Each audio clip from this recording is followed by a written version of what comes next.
السلام علیکم ورحمۃ اللہ وبرکاتہ۔ آج کے سبق میں ہم نیا چیپٹر شروع کریں گے، چیپٹر نمبر 6 پنچایت۔ اس کے مصنف کا نام ہے منشی پریم چند۔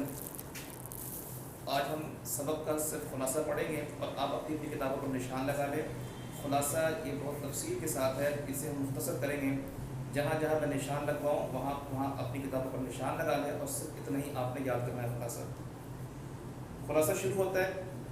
جمن شیخ اور الگو چودھری گہرے دوست تھے۔ جمن شیخ اور الگو چودھری گہرے دوست تھے، دونوں کو ایک دوسرے پر کامل یعنی مکمل اعتماد تھا۔ شیخ جمن کی ایک بڑی خالہ تھی جو بیوہ تھی، اس کے پاس تھوڑی سی جائیداد تھی مگر اس کا ولی وارث کوئی نہ تھا۔ جمن نے خوب وعدے وعید کر کے خالہ سے وہ جائیداد اپنے نام کروا لی۔ جب تک رجسٹری نہیں ہوئی تھی خالہ کی خوب خاطرداریاں ہوتی تھی، لیکن یعنی جیسے جیسے رجسٹری ہوئی، جمن کی بیوی فہمین نے رفتہ رفتہ یعنی آہستہ آہستہ خالہ کی روٹیوں کی تعداد اور سالن کی مقدار میں کمی کر دی۔ کچھ دن تو خالہ نے دیکھا، مگر جب برداشت نہ ہوئی تو جمن سے شکایت کی اور کہا، بیٹا تم مجھے روپے دے دیا کرو، میں اپنا پکا لیا کروں گی۔ یہاں پر آپ نشان لگا لیں۔ آگے دیکھیں، آگے یہاں سے آپ نے یاد کرنا ہے۔ اور پنچایت کی دھمکی دی۔ اس سے پہلے ایک لفظ لکھ لیں اپنی کتاب پر، ساتھ ہی ساتھ، یعنی میں اپنا کھانا خود پکا لوں گی۔ اس سے آگے آپ نے یہ لفظ لکھنا ہے، ساتھ ہی ساتھ خالہ نے آگے پنچایت کی دھمکی دی۔ یہاں سے نشان لگا لیں۔ ساتھ ہی ساتھ خالہ نے پنچایت کی دھمکی دی۔ اس کے بعد کئی دن تک وہ آس پاس کے گاؤں میں چکر لگاتی رہی، چاروں طرف سے گھوم گھام کر بڑھیا الگو چودھری کے پاس آئی اور اس سے کہا، یعنی جمن شیخ کا جو دوست ہے اس کے پاس آئی، اس کی جمن کی خالہ الگو چودھری کے پاس آئی اور اس سے کہا کہ بیٹا تم بھی دم بھر کر میری پنچایت میں چلے آنا، یا تم سے گزارش ہے تم بھی میری پنچایت میں ضرور آ جانا۔ شام کو ایک پیڑ کے نیچے پنچایت بیٹھی، بڑھیا نے حاضرین سے مخاطب ہو کر اپنی بپتا بیان کی۔ بپتا یعنی اپنا دکھ بیان کیا۔ سوائے تم لوگوں کے اور کس سے اپنا دکھ روم، تم لوگ جو راہ نکالو اس پر چلو۔ یہاں تک نشان لگا لیں۔ آگے دیکھیں، آگے رام دھن مصر نے پوچھا، یہاں سے نشان لگائیں۔ رام دھن مصر نے پوچھا، جمن میاں پنچ کیسے بناتے ہو؟ بکتے ہو مطلب کیسے بناتے ہو، یعنی پنچ کیسا ہونا چاہیے؟ جمن نے کہا، خالہ جان اسے چاہے پنچ بنا لے، یعنی ان پنچایت میں جو مرکزی آدمی ہو جس کا فیصلہ سنا جائے گا وہ کسے بکتے ہو یعنی کسے بناتے ہو؟ تو جمن نے کہا، خالہ جان جسے چاہے پنچ بنا لے، مجھے کوئی عذر نہیں، مجھے کوئی تکلیف نہیں۔ یہاں پر نشان لگا لیں۔ آگے یہاں سے نشان لگائے، اس کی ایک لائن چھوڑ کر دوسری لائن پر، الگو چودھری شیخ جمن سے مخاطب ہوئے۔ یہاں سے نشان لگا لیں۔ الگو چودھری شیخ جمن سے مخاطب ہوئے، جمن ہم تم پرانے دوست ہیں۔ الگو چودھری جو پنچ مقرر ہوا اس نے جمن سے کہا کہ ہم تم پرانے دوست ہیں، مگر اس وقت نہ تم میرے دوست ہو نہ ہی میں تمہارا دوست ہوں، انصاف اور ایمان سے معاملہ ہے۔ یہاں پر نشان لگا لیں۔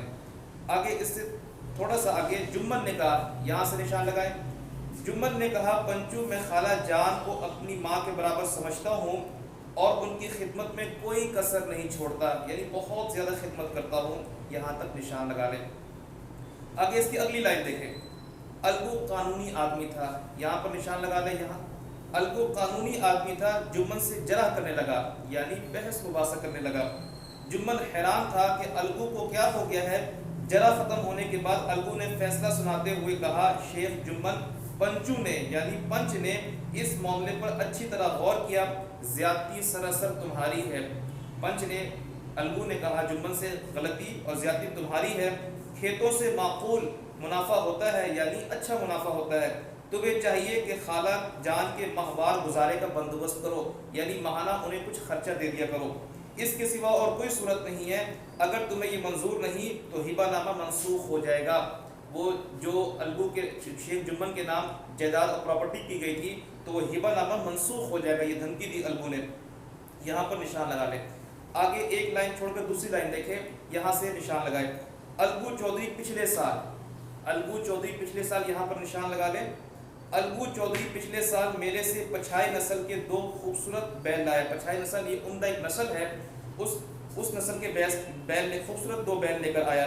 اس پنچایت کے 1 مہینہ بعد ایک بیل مر گیا، 4 کھیوے، ایک بیل کس کام کا؟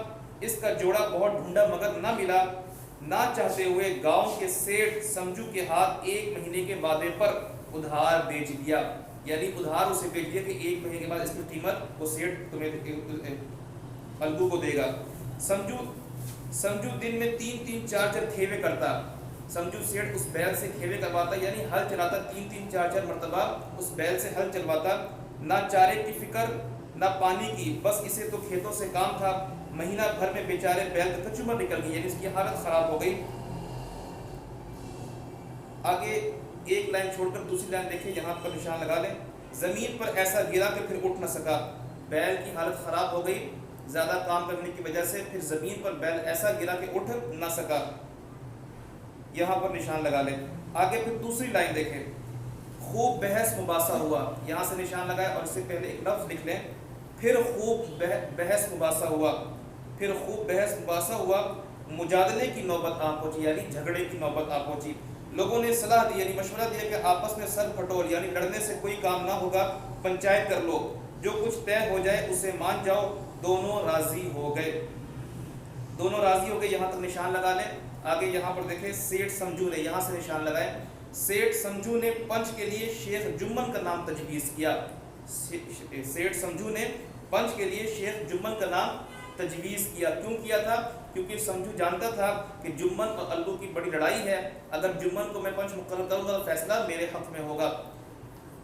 آگے یہاں سے نشان لگائے، جمن نے بہت غور سے سنا، جمن نے بہت غور سے سنا اور تب فیصلہ سنایا، الگو چودھری اور جمن سیٹھ پنچوں نے تمہارے معاملے پر غور کیا، سمجھو کو بیل کی پوری قیمت ادا کرنا واجب ہے۔ جس وقت بیل ان کے گھر آیا اس کو کوئی بیماری نہیں تھی، اگر قیمت اسی وقت دے دی گئی ہوتی تو آج سمجھو اسے واپس لینے کا ہرگز تقاضا نہ کرتا۔ پنچایت کے 1 گھنٹے بعد جمن الگو کے پاس آیا اور اس سے لپٹ کر بولا، بھیا جب سے تم نے میری پنچایت کی ہے میں دل سے تمہارا دشمن تھا، مگر آج معلوم ہو کہ پنچایت کی مسند پر بیٹھ کر کوئی کسی کا دوست نہیں ہوتا۔ یعنی جب الگو چودھری اور شیخ جمن کے بیچ جھگڑا تھا، الگو چودھری کو پنچ مقرر کیا گیا، شیخ جمن اور خالہ کے بیچ جھگڑا تھا، تو جمن نہیں سمجھا تھا کہ الگو میرا دوست ہے، میرے حق میں فیصلہ کرے گا، لیکن الگو نے فیصلہ خالہ کے حق میں کیا، حق اور سچ کا ساتھ دیا، اس وجہ سے جمن الگو کا مخالف ہو گیا تھا۔ لیکن جب الگو اور سیٹھ سمجھو کے درمیان جھگڑا ہوا تو پھر سیٹھ سمجھو نے شیخ جمن کو پنچ مقرر کیا، کیوں؟ وہ جانتا تھا کہ الگو نے اس کے خلاف فیصلہ دیا تھا تو شیخ جمن اس کا مخالف ہے، تو لہٰذا شیخ جمن کو میں اگر پنچ مقرر کروں گا تو شیخ جمن غصے کی وجہ سے الگو کے خلاف فیصلہ دے گا، میرے حق میں دے گا۔ لیکن جب پنچ اس کے مقرر کیا گیا تو اس نے دونوں کی بات سنی اور فیصلہ انصاف کے ساتھ کیا، الگو کے حق میں کیا، اور پھر اسے اس بات کا احساس ہو گیا کہ یہ مسند، یہ کرسی ایسی ہے کہ جہاں پر بیٹھ کر انسان کا ضمیر خود اسے کہتا ہے کہ بھائی حق کا تم ساتھ دو، انصاف کا ساتھ دو۔ اسی وجہ سے اس پنچ کے بعد 1 گھنٹے کے بعد جمن الگو کے پاس آیا اور اس سے لپٹ کر بولا، بھیا جب سے تم نے میری پنچایت کی تھی میں تمہارا دلی دشمن ہو گیا تھا، مگر آج مجھے معلوم ہو کہ پنچایت کی مسند پر بیٹھ کر کوئی کسی کا دوست نہیں ہوتا اور نہ ہی دشمن، انصاف کے سوا کچھ نہیں سوچتا، یہ بھی خدا کی شان ہے۔ آج مجھے یقین ہو گیا کہ پنچ کا حکم اللہ کا حکم ہے۔ الگو رونے لگا، دل صاف ہو گئے، دوستی کا مرجھایا ہوا درخت پھر سے ہرا بھرا ہو گیا۔ تو یہ سبق کا خلاصہ ہے، آپ اسے اچھی طرح یاد بھی کرنا، اس کی پریکٹس بھی کرنی ہے۔ اللہ حافظ۔